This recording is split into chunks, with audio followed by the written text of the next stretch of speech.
ত্রিপুরা প্রদেশ BJP দলের সাংগঠনিক নির্বাচনী প্রক্রিয়া শেষ পর্যায়ে এসে পৌঁছালেও শেষ পর্যন্ত এই নির্বাচনী প্রক্রিয়া সুসম্পন্ন হচ্ছে না।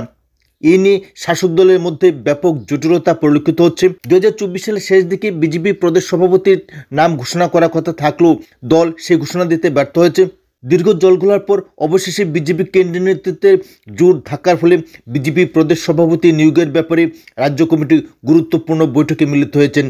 মুখ্যমন্ত্রীর নেতৃত্বে এই গুরুত্বপূর্ণ বৈঠকে শাসক দলের গুরুত্বপূর্ণ নেতৃত্বরা, হেভিওয়েট নেতা মন্ত্রীরা, সেই সঙ্গে জেলা সভাপতিগণ এই বৈঠকে উপস্থিত ছিলেন এবং এই গুরুত্বপূর্ণ বৈঠকের মূল এজেন্ডাই ছিল আসন্ন এডিসি ভিলেজ নির্বাচন, সেই সঙ্গে দলীয় সভাপতি নির্বাচন।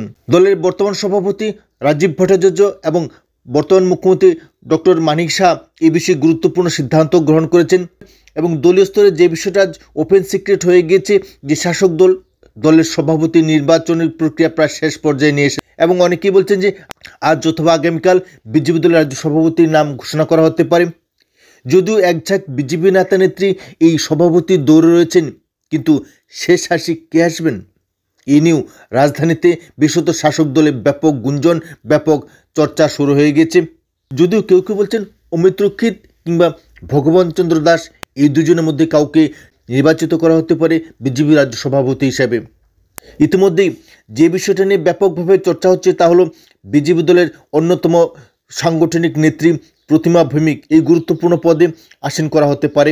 অর্থাৎ পরবর্তী বিজেপি সভাপতি হিসেবে প্রতিমা ভৌমিক যে এগিয়ে রয়েছেন তার বলার অপেক্ষা রাখে না।